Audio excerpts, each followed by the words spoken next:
घरामध्ये भाजीला काही नसेल तेव्हा बनवा अशा प्रकारची काळ्या चण्याची एकदम मस्त चटपटीत भाजी. इतकी चविष्ट होते, एकदम पद्धत वेगळी आहे बनवण्याची. तर नक्की बनवून बघा तुम्ही सुद्धा या सोप्या पद्धतीने. खूपच सोपी पद्धत आहे बनवण्याची देखील. जेव्हा बनवाल ह्या पद्धतीने तर प्रत्येक वेळी वेगळी पद्धत जी असेल ती विसरून जाल. याच पद्धतीने बनवाल इतकी टेस्टी आणि भन्नाट चवीची ही भाजी तयार होते. करायला म्हणताल तर 10 मिनिटाच्या आतमध्ये ही भाजी तयार होते. कमी मसाल्यांचा वापर करून ही भाजी बनवलेली आहे, त्यामुळे खाण्यासाठी एकदमच हेल्दी आहे आणि तेवढीच चटपटीत देखील आहे. यासोबत बनवलेली आहे नाचणीची भाकरी. व्हिडिओ शेवटपर्यंत बघा आणि या सोप्या पद्धतीने तुम्ही देखील असा चना मसाला नक्की बनवून बघा. चला तर मग कसा बनवायचा याला लगेचच सुरुवात करूयात. इथे रात्रभर पाण्यामध्ये म्हणजेच 8 तास पाण्यामध्ये भिजवलेले हरभरे घेतलेले आहेत. जे गावरान हरभरे असते तेच घेतलेले आहेत. तर 8 तासामध्ये छान हे हरभरे फुलतात म्हणजेच भिजतात. तर गरम पाण्यामध्ये जर भिजवले तर हे 4 तासामध्येही छान असे भिजले जातात. बघू शकता एकदम मस्त गरम पाण्यामध्ये भिजवत घातलेले होते, परंतु जास्त वेळ पाण्यामध्ये भिजल्यावरती छान असे फुलतात. तर इथे आता हे हरभरे घेतलेले आहे, ते हरभरे कुकरमध्ये टाकून घ्यायचे आणि 2 ते 3 शिट्ट्या करून घ्यायच्या आहे. यामध्ये थोडंसं चवीनुसार मीठ देखील टाकून घ्यायचं. कुकरचं झाकण बंद करायचं, एक तांब्याभर पाणी टाकायचं आणि शिजवून घ्यायचे. त्यानंतर वाटण तयार करायचं आहे. इथे मीडियम साईजचा एक कांदा, एक टोमॅटो, हिरव्या मिरच्या, आलं, लसूण आणि कोथिंबीर घेतलेली आहे. आता आपल्याला हे कच्चंच मिक्सरमध्ये बारीक करून घ्यायचं आहे. तर आपले हरभरे शिजतात तोपर्यंत आपण हे वाटण देखील तयार करून घेऊयात. मिक्सरच्या भांड्यामध्ये पाणी न घालता वाटण तयार करायचं आहे, कारण कांदा आणि टोमॅटोचं पाणी तयार होतं, त्यामध्ये छान असं वाटण बारीक होतं. तर आता झाकण बंद करायचं आणि बारीक वाटून घ्यायचं आहे. तर ते अशा प्रकारे वाटण तयार करून घेतलेलं आहे, बघू शकता. आता हे वाटण तयार झालेलं आहे. आता हरभरे देखील आपले शिजलेले आहेत. 3 शिट्ट्या करून घेतलेल्या आहे. आता यातले 1 चमचा भरून म्हणजे 1 पळी भरून आपला हरभरे मिक्सरच्या भांड्यामध्ये टाकून बारीक करून घ्यायचे आहे मसाल्यासोबतच. तर 1 चमचा भरून मी टाकलेले आहेत. त्यानंतर ते देखील बारीक करून घेतलेले आहे. तर ते अशा प्रकारे बारीक झालेलं आहे. चला तर मग आता फोडणी तयार करूयात. इथे गॅसवरती कढई ठेवून घेतलेली आहे. यामध्ये 2 ते 3 चमचे तेल टाकून घ्यायचं आहे. तेल गरम झालं की यामध्ये अर्धा चमचा जिरे टाकून घ्यायचे आहेत. जिरे चांगले फुलून वरती आले की यामध्ये खडे मसाले टाकून घ्यायचे. जेवढे खडे मसाले असेल तेवढेही टाकू शकता. तर इथे मी अर्धी चक्री फूल घेतली, त्यानंतर दालचिनी आणि इथे तेजपत्ता घेतलेला आहे. थोडेसे मसाले फुलले की लगेच कोथिंबीर टाकून घ्यायची. त्यानंतर पावडर मसाले टाकून घेऊयात.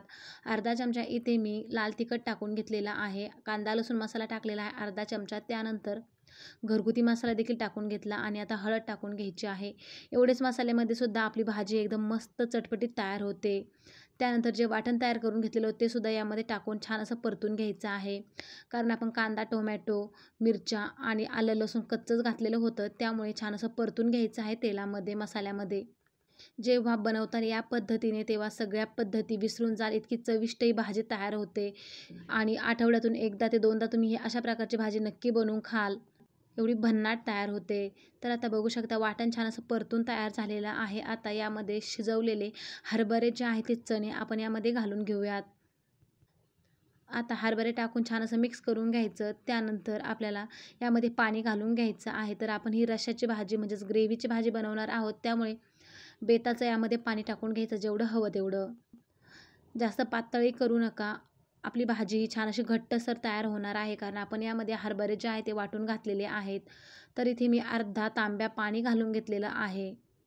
आता यामध्ये चवीनुसार मीठ टाकायचं आहे. अगोदर आपण हरभरे शिजवण्यासाठी इथे थोडंसं मीठ टाकलेलं होतं. त्यानंतर हरभऱ्यांना छान असं मीठ लागलेलं आहे. जेवढं हवं आहे तेवढं चवीनुसार मीठ टाकून घ्या. तर आता अशा प्रकारची भाजी आपण आता कमी गॅस ठेवून छान अशी उकळून घेणार आहोत. तर आता यामध्ये चवीनुसार मीठ देखील टाकून घ्यायचं आहे. तर मीठ हे मी नंतर टाकणार आहे. भाजीला उकळी फुटल्यानंतर बघू शकता छान अशी उकळी आलेली आहे भाजीला. आता चवीनुसार मीठ टाकलेलं आहे. कोथिंबीरही यामध्ये टाकलेली आहे अगोदरच. वाटल्यास तुम्ही वरूनही कोथिंबीर टाकू शकता. थोडा वेळ 1-5 मिनिटं ठेवल्यानंतर गॅस बंद करून घ्यायचा आहे. बघू शकता इथे भाजी आपली पूर्णपणे तयार झालेली आहे. एकदम मस्त आणि चटपटीत ही भाजी दिसत आहे, बघू शकता. एकदम रेस्टॉरंट स्टाईल ही भाजी झालेली आहे, परंतु इथे तेलाचं प्रमाण जे आहे ते एकदम कमी वापरलेलं आहे मी. चला तर मग आता प्लेट वाढायला घेऊयात. इथे नाचणीची एकदम पौष्टिक अशी भाकरी बनवलेली आहे. त्यासोबत इथे कांदा घेतलेला आहे, काकडी देखील घेतलेली आहे आणि आता प्लेटमध्ये भाजी काढून घेऊयात. तर कशी वाटली तुम्हाला ही रेसिपी नक्कीच कमेंट्समध्ये सांगा. व्हिडिओ जर आवडला तर एक लाईक नक्की करा. या सोप्या पद्धतीने तुम्ही देखील बनवून बघा. मुलंही आवडीने खातील इतकी चटपटीत मस्त ही भाजी तयार होते. करायला सोपी आहे, खायलासुद्धा तेवढीच भन्नाट चवीची आहे. मेन म्हणजे हेल्दीसुद्धा आहे. आता थोडीशी वरून कोथिंबीर टाकून घेतली. आपल्या इथे पूर्णपणे ताट रेडी झालेलं आहे. एकदम मस्त ही भाजी झालेली आहे. भाकरीसोबत छान लागते. इथे कडक भाकरी बनवलेली आहे नाचणीची, तर एकदम मस्त लागली यासोबत ही भाजी. तर नक्कीच बनवा तुम्हीसुद्धा या सोप्या पद्धतीने आणि एकदम चटपटीत ही भाजी. मस्त कांदा, लिंबूसुद्धा यावरती पिळून घेऊ शकता. त्यानेसुद्धा एकदम मस्त ही भाजी लागते. तर इथे ताट पूर्णपणे रेडी झाले.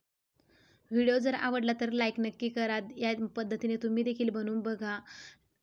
चला तर मग भेटूया अशाच नवनवीन व्हिडिओसोबत.